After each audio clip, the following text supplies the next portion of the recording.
అరే గన్ను అన్నా ఎవడు నన్ను వేయటం లేదని ఏదో రోజు నువ్వే నన్ను వేసేటట్టున్నావురా. ఖచ్చితంగా అన్నా నిన్నేసి నన్ను నేను వేసుకుంటా. అదేంట్రా? అరే ఇన్నేళ్ల సంది నేను నీ దగ్గర పని చేస్తున్నా, ఒక్కడు నిన్నేనికి రావట్లే.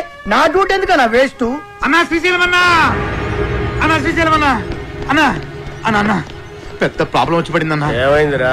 ఆ కమిషనర్ గారు నన్ను పిలిచి వార్నింగ్ ఇచ్చారన్నా. వార్నింగ్ ఏంట్రా? ఎవరో కమిషనర్ గారికి నా సినిమా మొత్తం ఫైనాన్స్ అంతా అండర్ గ్రౌండ్ నుంచి వచ్చిందని కంప్లైంట్ ఇచ్చాడంటన్నా. ఆ బాబు గారికి కమిషనర్ గారు దగ్గర పరిచయం. బహుశా ఆడే ఈ ఫిట్టింగ్ పెట్టుంటాడని నా అనుమానం. అన్నా ఇప్పుడు గనక మీ పేరు ప్రెజెంటర్ గా వేస్తే మీతో సంబంధం ఉన్న అందరినీ తీసుకెళ్లి జైల్లో పెట్టించడం ఖాయమన్నా. ఒక క్రిమినల్ మంచివాడిగా మారితే సహించలేదురా ఈ సమాజం. కరెక్టానా? నా చేతిలో పెన్నుంటే తట్టుకోలేకపోతుందిరా. పెన్నుని గన్నుగా మార్చి నాకు అడ్డొచ్చిన వాళ్ళందరినీ వేసేసి వాళ్ళ మీద చావు పాటలు రాస్తాను రా. అన్నా వద్దన్నా, సినిమా చాలా బాగా వచ్చిందన్నా. మీ పాట కూడా పెద్ద హిట్ అయిపోయింది. ఇప్పుడు మీరు ఆవేశపడి మద్దతు చేశారంటే మీ పాటకున్న క్రేజ్ మొత్తం పోయి సినిమా కూడా ఆగిపోద్ది. అప్పుడు మేమందరం గన్నులు పెట్టుకుని రౌడీలుగా మారిపోయి మీ వెనకాల తిరుగుతూ ఉండాల్సిందేనన్నా. మరిప్పుడు ఏం చెయ్యాలరా? సింపుల్ అన్న, ప్రొడ్యూసర్ గా మీ పేరు ఉండకూడదు కాబట్టి దైవజ్ఞాచారితో మాట్లాడి శ్రీశైలం అన్న పేరుని తిరుపతి అన్నవరం మార్చిస్తే బెటర్. అరే అన్నకు పెట్టిన పేరు నచ్చలేదని వాళ్ళ నాయననే లేపేసి శ్రీశైలం అని పెట్టుకుంటారు అన్న పేరు. అంత గొప్ప పేరు మార్చమంటావరా అన్నా? ఆర్డర్ అన్నా, వీళ్ళ బాడీలకు బరాచిస్తా. అన్నా అన్నా పోనీ ఓ పని చేద్దామన్నా. ఈ సినిమాకి ప్రెజెంటర్ గా మీ పేరు తీసేసి మీ గర్ల్ ఫ్రెండ్ సరళక పేరు పెట్టించేస్తానన్నా. ఆస్తులు బినామీ పేరు మీద ఉన్నట్టు ఈ సినిమా అక్క పేరు మీద నడిపించేద్దాం అన్నా. ఒక్కసారి పోలీస్ ప్రాబ్లం అంతా క్లియర్ అయిపోయాక అప్పుడు ప్రెస్ మీట్ పెట్టి మొత్తం అందరికి నేనే చెప్పేస్తాను మా శ్రీశైలం అన్నే ఈ సినిమాకి బ్యాక్ బోన్ అని. అన్నా అప్పటిదాకా మీరు అండర్ గ్రౌండ్ లో ఉంటే ఈ సినిమా అప్పర్ గ్రేడ్ అయిపోతానా అన్నా? కనీసం నా పాటలకైనా నా పేరు పెడతారా? స్టార్టింగ్ టైటిల్స్ లోనే కాదన్నా, ఈ ఎండింగ్ టైటిల్స్ కూడా మీ పేరే వేస్తాను. అంతెందుకు ఈ ఇంటర్వెల్ కార్డు కూడా తీసేసి అక్కడ కూడా మీ పేరే వేస్తాను. అవునన్నా?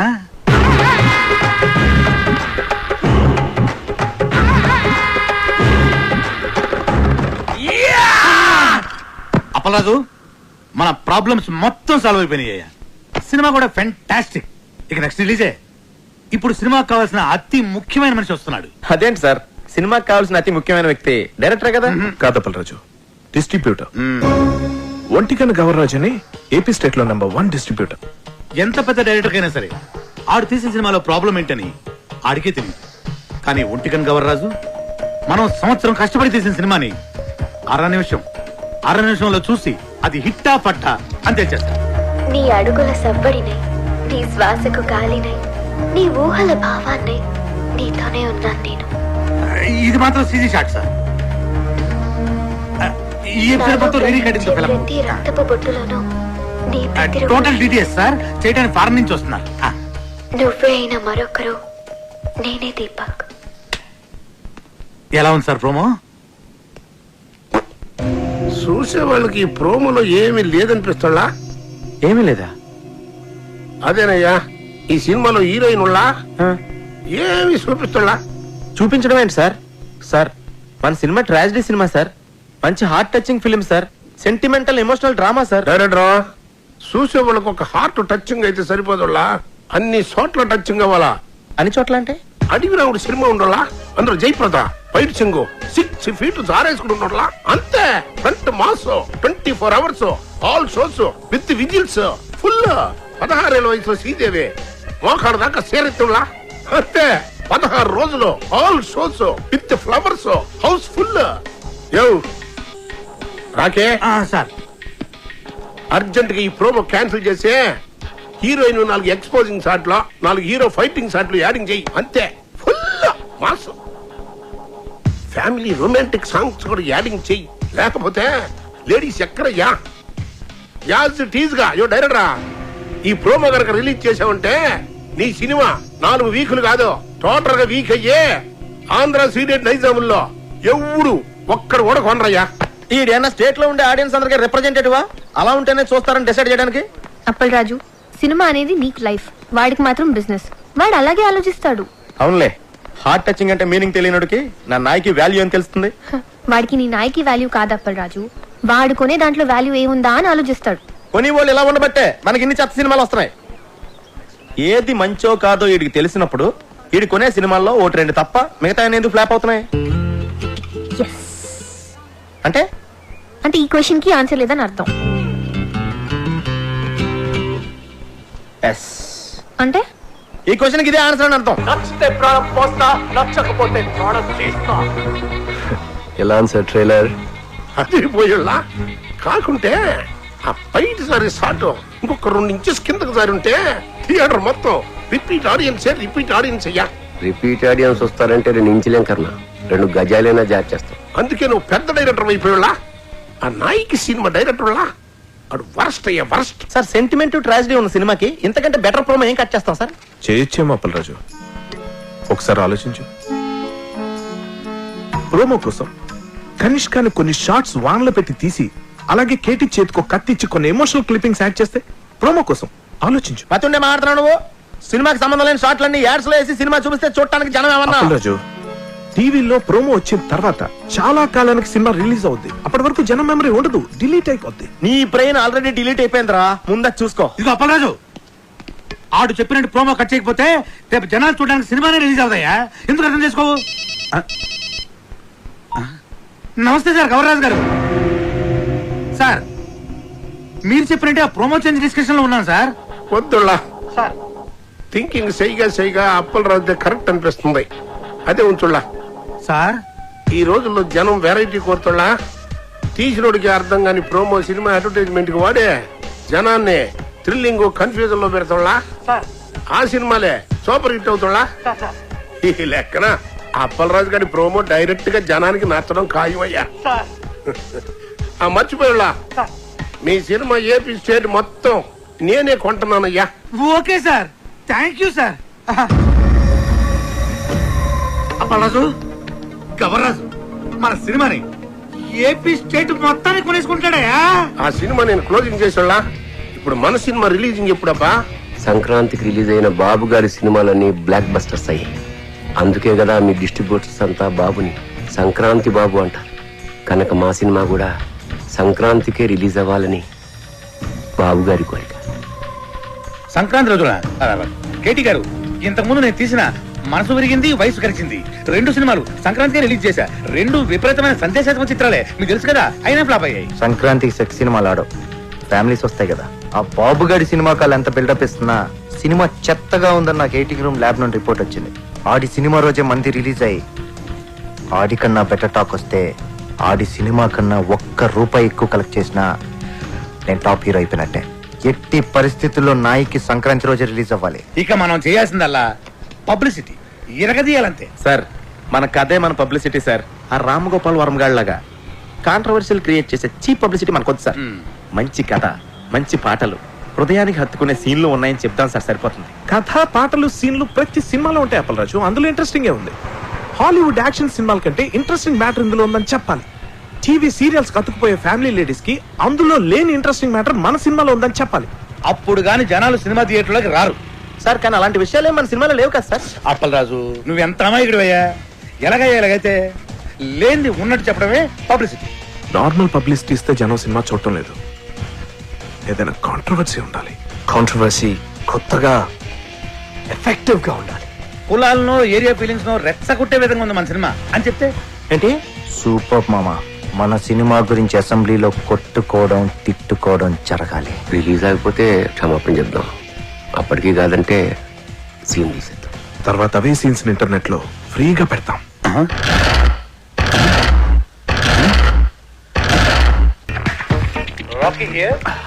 హలో రాకీ గారు, పబ్లిక్ లో మీ సినిమా రెస్పాన్స్ సూపర్ గా ఉంది.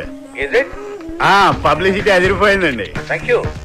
మీ సినిమా డిస్ట్రిబ్యూషన్ రైట్స్ మాకు ఇస్తే మా బోర్డ్ ఆఫ్ డైరెక్టర్స్ పంపించి మార్కెట్ రేట్ కన్నా ఎక్కువ ఇస్తాం.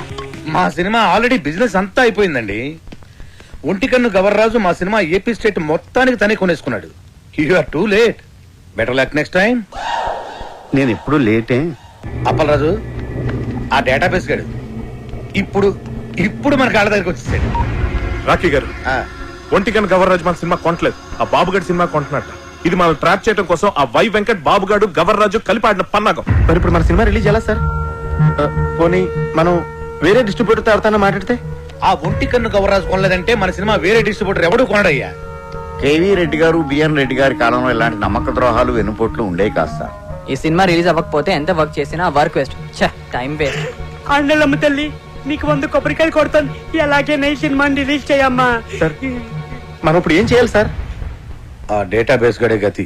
బాగా ఆలోచించిన తర్వాత ఆ ఒంటి కన్ను గవర్రాజు కంటే ఈ సినిమా రిలీజ్ చేయడానికి మీరే కరెక్ట్ అనిపించి ఈ సినిమా మీకే ఇద్దామని డిసైడ్ చేశాను.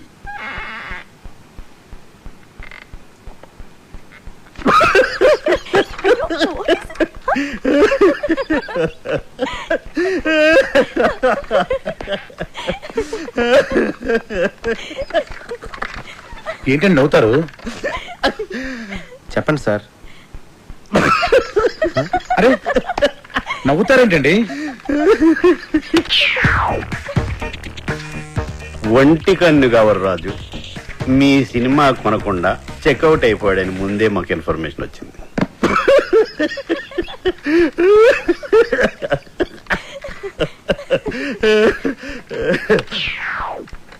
ఆయన కొన్న సినిమా మేము కొని రిలీజ్ చేయాలంటే స్టేట్ లో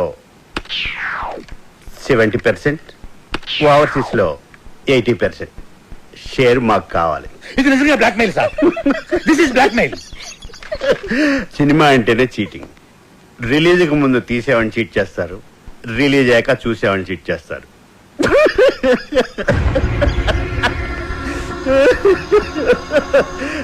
సరే అది పక్కన పెట్టండి. మేం తప్ప మీ సినిమాని ఎవ్వరూ రిలీజ్ చేయలేరు. మా బోర్డ్ ఆఫ్ డైరెక్టర్స్ వచ్చి మీ సినిమాని ఫ్రీగా ఇస్తేనే రిలీజ్ చేస్తామని ఓ మాట చెప్పకముందే మీరు డెసిషన్కి వచ్చి రేట్ చెప్పండి. సార్ సంక్రాంతికి మన సినిమా రిలీజ్ అవ్వాలంటే ఏదో చెప్పండి సార్. ఒప్పుకోండి సార్, ప్లీజ్ సార్.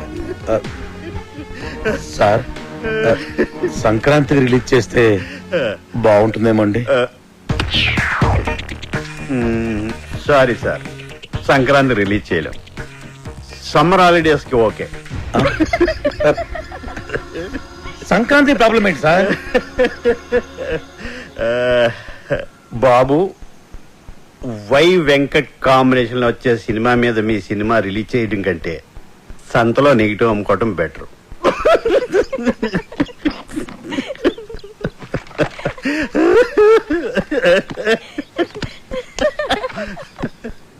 నా సినిమా రిలీజ్ డేట్ ఫిక్స్ చేయడానికి డేటాబేస్ కడేవాడు. నేను ముందే చెప్పాను కదా మన సినిమా సంక్రాంతి రిలీజ్ చేయాలని. ఆడు తప్పితే మీకు వేరే డిస్ట్రిబ్యూటర్ దొరకలేదా? ఆ ఒంటి కన్ను గవర్రాజు గారిని కాదని సినిమా కొనే ధైర్యం ఈ ఏపీ స్టేట్ లోనే ఎవరికీ లేదండి. అలాగా అయితే నా సినిమా నేనే కొంటా, నేనే రిలీజ్ చేస్తా. ఇది నా ప్రెస్టీజ్ ఇష్యూ. ఎట్టి పరిస్థితుల్లో సినిమా సంక్రాంతికి రిలీజ్ అవ్వాల్సిందే. లేకపోతే ఆ బాబుగాడి సినిమాకి భయపడి పారిపోయానని చెప్పి నా ఫ్యాన్స్ కోపం వస్తుంది. సమస్యే లేదు, సినిమా రిలీజ్ చేస్తా. ఓం నమః శివాయ. వావ్, బాగుంది, చాలా బాగుంది. ఆ కేటీ గారు సినిమా రిలీజ్ చేస్తాడు. మీ డైరెక్షన్, మీ డిస్ట్రిబ్యూషన్, మీ మీడియా ఏమి పీకలేకపోయింది. ఆ సినిమా ఆపాలి. ఎలా ఎలా అప్పల్రా సినిమా నెగిటివ్ ని తగలెట్టేస్తే అయ్యో సీరియస్? అదంత ఈజీనా? సినిమాను తీయడం ప్రాణం పోయడం కష్టం. తీసిన సినిమాను తగలేయడం ప్రాణం తీసినంత తీసి. నెగిటివ్ యారుళ్ళ ల్యాబుళ్ళ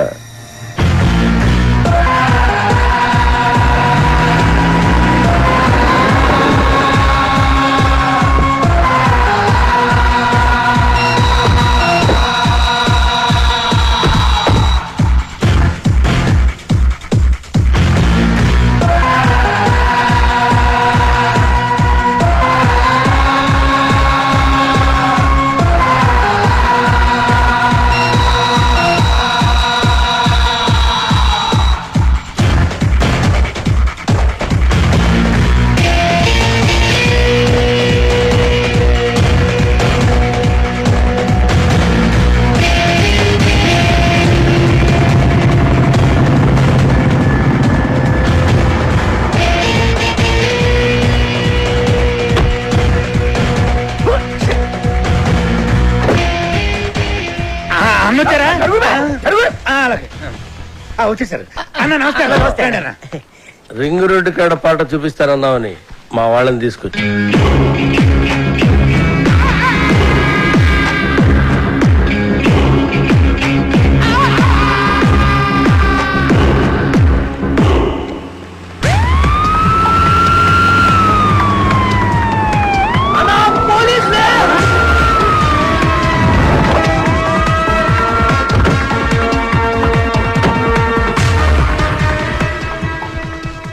గాన్ అన్నా మనం ఎందుకు దాక్కున్నాం రా? నాకేమెరికనా నువ్వు దాక్కున్నావా నేను దాక్కున్నా? మీరెందుకు దాక్కున్నారా? మీరు దాక్కున్నారని మేము దాక్కున్నాం.